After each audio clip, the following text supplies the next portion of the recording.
वक्त की बड़ी खबर राहुल गांधी से जुड़ी हुई। मोदी सरनेम केस में कांग्रेस नेता राहुल गांधी को सुप्रीम कोर्ट से आज सुप्रीम राहत मिल गई है। सुप्रीम कोर्ट ने राहुल गांधी की दोष सिद्धि पर रोक लगा दी है और सुप्रीम कोर्ट के आदेश के बाद कांग्रेस पार्टी में जश्न और उत्साह का माहौल है।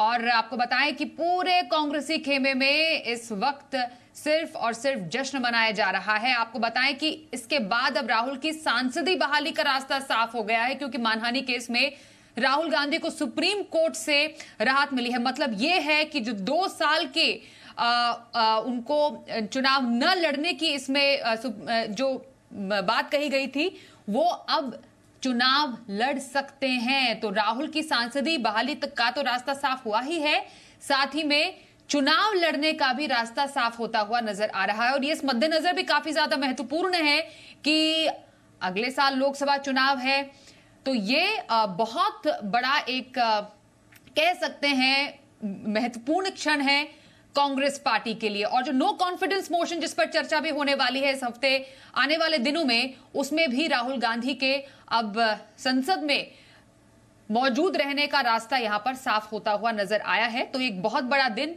कांग्रेस के लिए भी, राहुल गांधी के लिए भी। आइए आपको सुनाते हैं महत्वपूर्ण प्रतिक्रिया।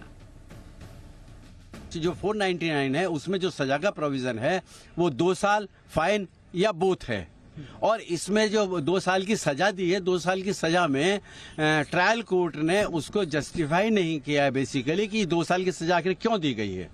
तो यदि ये सजा एक दिन भी कम होती तो उनकी मेंबरशिप जो सदस्यता है लोकसभा की वो नहीं जाती। हैं हमारे संवाददाता राहुल मिश्रा हमारे साथ है। राहुल, सबसे बड़ी खबर यहां पर और राहत भरी खबर राहुल गांधी के लिए है। मोदी सरनेम केस में सुप्रीम कोर्ट ने आज क्या कहा है, सबसे पहले ये बताइए। देखिए, आपने एक शुरू में ही आपने कहा कि सुप्रीम राहत यहाँ पर मिली है, तो सुप्रीम कोर्ट की तरफ से सुप्रीम राहत मिली है। लेकिन एक चीज़ की हिदायत जरूर राहुल गांधी को यहाँ पर दी गई है कि जो बयानबाजी है उसमें उसको संयम बरतते हुए बयानबाजी करने के लिए यहाँ पे कहा गया है। लेकिन जो केस या जो इनके ऊपर सजा यहाँ दी गई थी वो उससे कहीं सीधे तौर पे सुप्रीम कोर्ट ने राहत यहाँ पर दे दी है। और अब इसका क्या होगा, इससे 3 चीज़ें होंगी। एक तो राहुल गांधी आगे लड़ सकते हैं। यदि ये सज़ा बरकरार रहती तो राहुल गांधी लोकसभा का चुनाव नहीं लड़ सकते थे, जो अब ये चुनाव लड़ सकते हैं। दूसरी बात, संसद में ये इनका क्योंकि अब बहाली हो सकती है, अब संसद की कार्रवाई में ये शामिल हो सकते हैं।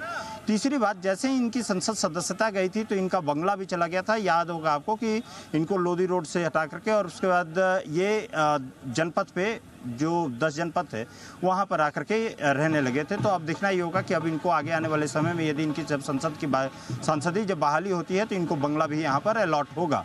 अब कई चीज़ें यहाँ पर है, क्योंकि कांग्रेस जब वहाँ पर संसद में जिस तरीके से आक्रामक तेवर में दिखाई दे रही है, और वहाँ पे जब राहुल गांधी वहाँ पर पहुँचेंगे तो जाहिर सी बात है कि और ज़्यादा आक्रामकता वहाँ पर देखने को मिलेगी, और ज़्यादा पैनापन वहाँ पर देखने को मिलेगा। और विपक्ष जो है पूरी तरीके से यहाँ पर हमलावर होगी, सरकार के ऊपर हमलावर होने की कोशिश यहाँ पर करेगी। और यहाँ क्योंकि नो कॉन्फिडेंस मोशन के ऊपर भी चर्चा होनी है, तो नो कॉन्फिडेंस मोशन में भी राहुल गांधी का रुख वहाँ पर देखना होगा। साथ ही साथ क्योंकि सदन और सड़क दोनों पर कहीं कांग्रेस यहाँ पर अब मजबूती से और ज़्यादा यहाँ पर लड़ेगी। और साथ ही सबसे बड़ा चीज़ होता है कि जब आप चुनाव के मैदान में जाते हैं तो जो कार्यकर्ता होते हैं उन कार्यकर्ताओं का उत्साह काफी ज्यादा मजबूत होना चाहिए। और इस फैसले के बाद बिल्कुल ये समय जो है सुप्रीम कोर्ट के सुप्रीम राहत का राहुल गांधी के लिए वो इसलिए भी मुफीद माना जा रहा है कि इंडिया महागठबंधन के लिए जो तमाम विपक्षी पार्टियों का बना है उनके लिए मोरल बूस्टिंग का भी काम कर रहा है। फिलहाल इस जानकारी के लिए बहुत धन्यवाद करेंगे राहुल आपका। आगे भी बातचीत और अपडेट आपसे लेते रहेंगे।